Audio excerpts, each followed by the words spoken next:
옛날, 아주 먼 옛날. 지금의 경상북도 영천 깊은 산골에 형제가 살고 있었습니다. 사람들은 이들을 장자 형제라 불렀습니다. 형은 큰 장자, 동생은 작은 장자라 불렸고 그만큼 이들의 삶은 단순하고 검소했지만 무엇보다 우애가 깊었습니다. 형제는 이름보다는 성품으로, 집안보다는 행동으로 사람들 사이에 기억되었지요. 두 사람은 부모가 물려준 논밭 몇 마지기와 조그마한 흙집을 반씩 나눠 지극히 평범하게 살아갔습니다. 봄이면 함께 밭을 갈고, 여름엔 서로의 논을 매주며, 가을이면 추수를 도우고, 겨울엔 군부를 지피며 나란히 앉아 예시하기를 나누었습니다. 형님, 내일은 저 혼자 나가도 됩니다. 그 허리로 무리하시면 안 됩니다. 아니다. 내가 어릴 적 감기 앓던 그날 기억나지? 내가 열이 펄펄 끓던 그날 밤. 아버지가 날 깨워 내 곁을 지키게 하셨지. 그날을 생각하면 나는 내가 아프지 않게 해주는 것만이 내 일이란 생각이 든다. 그렇게 이들은 아버지의 뜻을 지키며 살아가고 있었습니다. 그러나 이 평화는 오래가지 않았습니다. 어느 날 인근 고을에서 새로운 관리가 부임해왔습니다. 이름하여 변부사. 그는 권력과 욕심으로 가득 찬 자로 마을의 평온함을 탐탁지 않게 여겼습니다. 이 땅 아래 금맥이 있다지? 저 농부놈들이 그걸 지키고 있단 말이지. 변부사는 조용히 명을 내려 이 마을에 이상한 세금을 부과하기 시작했습니다. 곡식 한 되에도 세금, 물 한 바가지에도 세금. 백성들은 시름이 깊어졌고 울며 고함을 등지기 시작했습니다. 하지만 장자 형제만큼은 땅을 포기하지 않았습니다. 이곳은 아버지의 피와 어머니의 땀이 배인 땅입니다. 아무리 세상이 변해도 우리는 여길 지킬 겁니다. 그러나 악은 조용히 다가옵니다. 어느 날 밤, 바람이 거세게 부는 중에 마을 한가운데서 불이 일어났습니다. 불은 삽시간에 온 마을을 삼켰고 형제의 집과 창고까지 모조리 잿더미가 되고 말았습니다. 형님, 괜찮으세요? 여기 물이 없어요. 난 괜찮다. 하지만 아버지의 유품이 다 전부 타버렸구나. 형은 허공을 바라보다가 갑자기 땅을 가리켰습니다. 저기 봐라, 저기 저 돌. 저 돌은 전에 없던 거다. 불길 속에서도 타지 않은 붉은 돌 하나가 불탄 집터 중심에 박혀 있었습니다.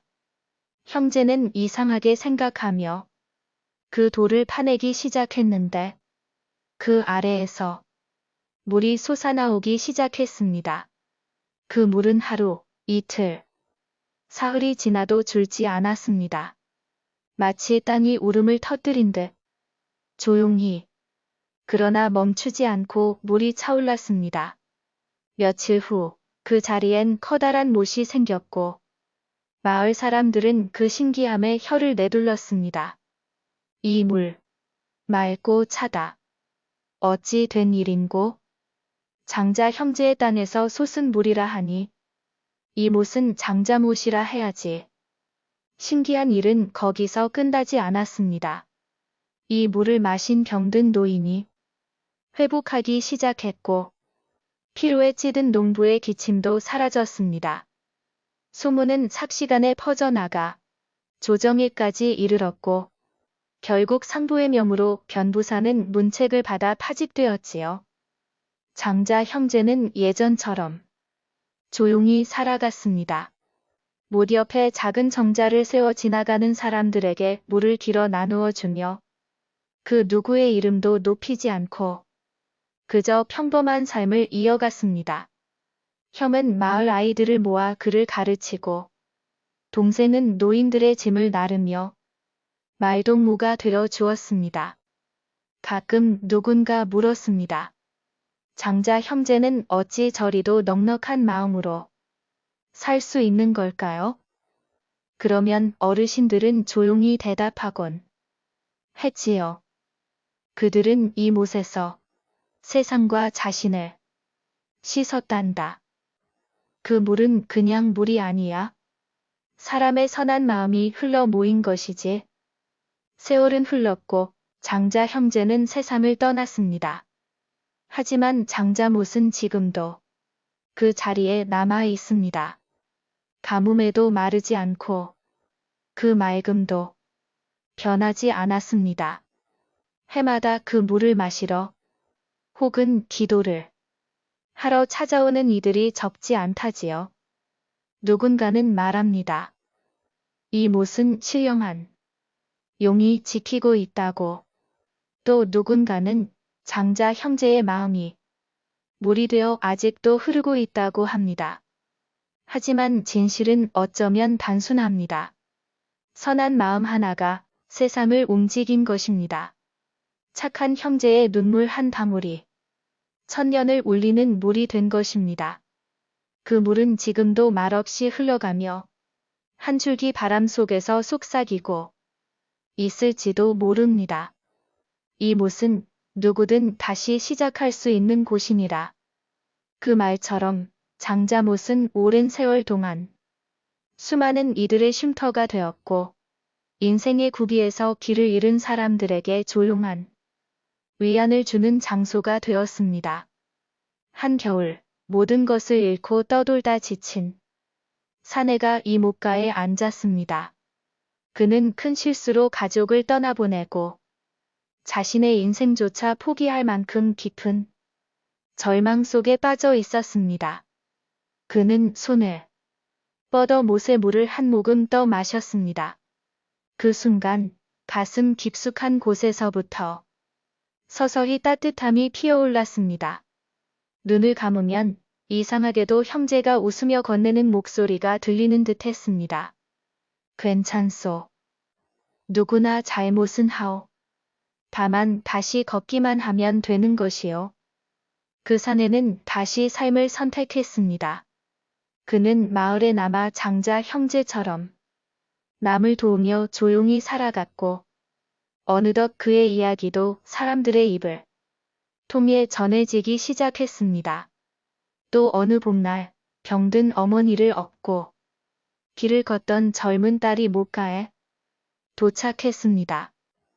약도 듣지 않고 아무리 정성으로 돌봐도 나아지지 않던 어머니는 물을 한 잔 마신 후 오랜만에 깊은 잠에 들었습니다. 그리고 그날 밤 그녀는 맑은 꿈을 꾸었다 합니다.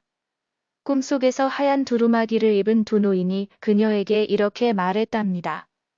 딸아, 내 정성은 하늘을 감동시키고도 남았구나. 어머니의 숨은 아직 따뜻하니 믿고 기다리거라. 그 말처럼 어머니는 차츰차츰 회복되어 갔고 마침내 일어나 그녀의 손을 꼭 잡았습니다. 사람들은 이 못을 기적의 물이라 부르기 시작했고 돌을 닦는 이들조차도 해마다 이곳에서 마음을 씻고 갔습니다. 하지만 장자 못은 요란하게 반짝이지 않습니다. 그저 묵묵히 천천히 그리고 깊이 흐릅니다. 마치 장자 형제의 삶처럼 말입니다. 못가에는 아직도 조용한 정자가 있습니다. 그 위에는 별다른 비석도 없고 휘황찬란한 장식도 없습니다. 다만 오래된 나무의 결을 따라 누군가가 남긴 듯한 한 문장이 희미하게 새겨져 있습니다. 참된 마음은 물처럼 흐른다. 사람들은 이 문장을 읽으며 고개를 끄덕이고 자신도 모르게 조용히 두 손 모아 기도하곤 합니다. 이야기는 끝났지만 장자 못의 전설은 끝나지 않았습니다. 오늘도 누군가는 길을 잃은 마음을 안고 그곳을 찾고 물 한 모금에 다시 살아갈 용기를 얻습니다. 그리고 아주 멀리서 바람이 불어올 때면 누군가는 들을지도 모릅니다. 괜찮다. 지금부터 다시 시작하면 되느니라. 들어주셔서 감사합니다. 구독과 좋아요 부탁합니다.